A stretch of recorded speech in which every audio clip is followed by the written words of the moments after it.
आगामी लोकसभा चुनाव को लेकर इंडी गठबंधन ने अपनी कमर कस ली है। एजेंडे तैयार हो चुके हैं, ब्लूप्रिंट रेडी है और बस अब उसका इंप्लीमेंट किया जाना बाकी है। धीरे धीरे इंप्लीमेंट भी किया जा रहा है। नमस्कार, मैं हूं केशव और आप देख रहे हैं नवभारत टाइम्स। आज इस विषय पर बात करें कि आखिर नीतीश कुमार ने ऐसा कौन सा मास्टर स्ट्रोक चला है जिसके बाद लगातार बीजेपी चारों खाने चित होती हुई नजर आ रही है। दरअसल बता दें कि बिहार के मुख्यमंत्री नीतीश कुमार ने एक बार फिर से यह साबित कर दिया कि बिहार में नेता तो वही हैं और वो बिहार की नब्ज को पकड़ने में माहिर हैं। नीतीश नीतियों के माहिर कहे जा सकते हैं। एक तरफ देखिए, आगामी लोकसभा चुनाव जो होने वाले हैं इसके लिए उन्होंने एजेंडे सेट कर दिए हैं। किस पैटर्न पर चुनाव होना है, उसके मुद्दे क्या होंगे, एजेंडा क्या होगा, वो पूरी तरीके से सेट है। अब इसी पर वो बढ़ती हुई नजर आ रही है। सबसे पहले आपको बता दें कि जो नीतीश कुमार ने अपना पहला दांव चला था वो था जाति आधारित जनगणना की। उस दांव में वो सफल हुई, जाति आधारित जनगणना करवाई, जहां बीजेपी को चाहते न चाहते रजामंदी देनी पड़ी, सहमति देनी पड़ी, क्योंकि जो केंद्र सरकार थी, मुख्यमंत्री प्रधानमंत्री नरेंद्र मोदी से उन्होंने जब बात की तो इस पर वो बैकफुट पर चले गए। उन्होंने इसे केंद्र की तरफ से कराने से इनकार कर दिया, लेकिन उसके बाद कैबिनेट से मंजूरी लेकर जाति आधारित जनगणना करवा दी। इसके बाद दूसरा दांव उन्होंने जातिगत आरक्षण का मुद्दा, वो जो दूसरा दांव था वो भी उन्होंने चला। 75% जो है अब आरक्षण हो गया है। ये उनका दूसरा मास्टर स्ट्रोक था। तीसरा मास्टर स्ट्रोक जो है नीतीश कुमार ने ये चला कि अब उन्होंने बिहार को स्पेशल स्टेट का दर्जा दिलाने की मांग कर दी है।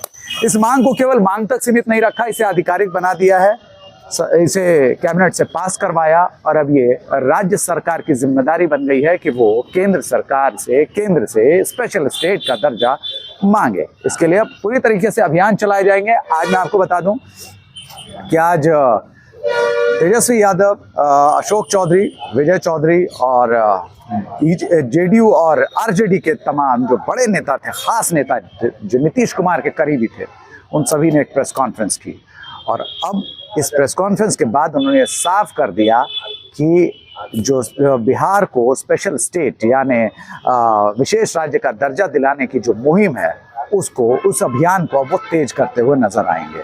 इसके लिए तमाम नेताओं ने, बिहार के जो ऊर्जा मंत्री थे उन्होंने कहा कि बिहार को बहुत ज़्यादा ज़रूरत है कि स्पेशल स्टेट का दर्जा दिया जाए ताकि उसका विकास हो सके।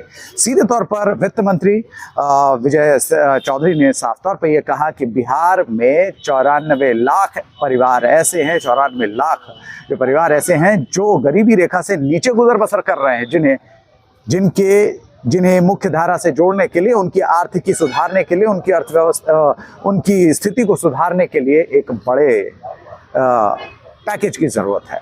इस पैकेज को समझाते हुए उन्होंने कहा कि लगभग 63,850,000 ऐसे परिवार हैं जिनके पास न तो ज़मीन है और न ही घर है। बिहार के वित्त मंत्री विजय चौधरी ने सीधे तौर पर कहा कि जो 94 लाख परिवार ऐसे हैं जो गरीबी रेखा से नीचे गुजर बसर कर रहे हैं और 38,850 ऐसे परिवार जिनके पास न तो ज़मीन है न घर है, झोपड़ियों में जीवन गुजर बसर कर रहे हैं, उनकी दशा को सुधारने के लिए 2.5 लाख करोड़ रुपए की ज़रूरत है। और ये 2.5 लाख करोड़ कैसे आएंगे? उन्होंने सवाल उठाया कि अगर केंद्र उनकी मदद नहीं करेगा, केंद्र सरकार उनकी मदद नहीं करेगा तो कौन करेगा? क्योंकि बिहार तेजी से उभरता हुआ राज्य है, तेजी से बढ़ रहा है आगे। गरीबी रेखा से ऊपर उठाने के मामले में जो आंकड़े आए हैं, जाति आधारित जनगणना में जो आंकड़े निकल कर आए हैं उसके अनुसार तेजी से बढ़ता हुआ राज्य है जिसकी गरीबी तेजी से कम हो रही है, लेकिन इस रफ्तार को और तेज करने की जरूरत है।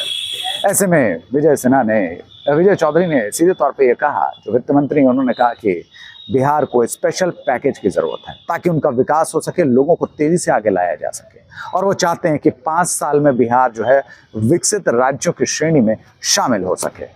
उन्होंने कहा कि हमने नतीजे दिखाए हैं, रिजल्ट दिखाया है, अब हम डिमांड कर रहे हैं। इसी बात को दोहराया है बिहार के डिप्टी सीएम तेजस्वी यादव ने।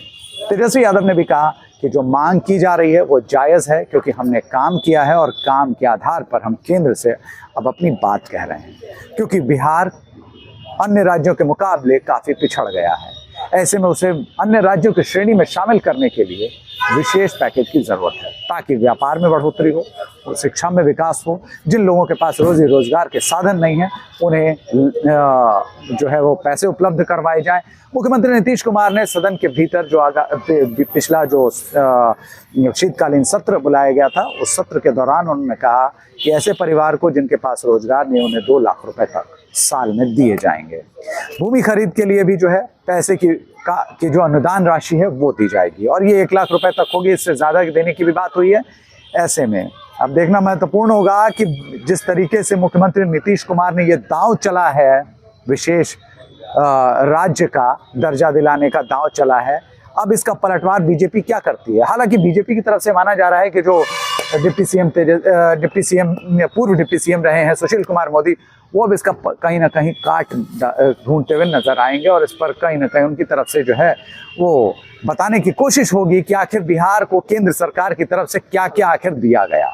लेकिन इन सब चीज के बीच ये तो बिल्कुल साफ हो चुका है कि मुख्यमंत्री नीतीश कुमार ने बिहार के लिए आगामी चुनाव का जो एजेंडा है वो फिक्स कर दिया है।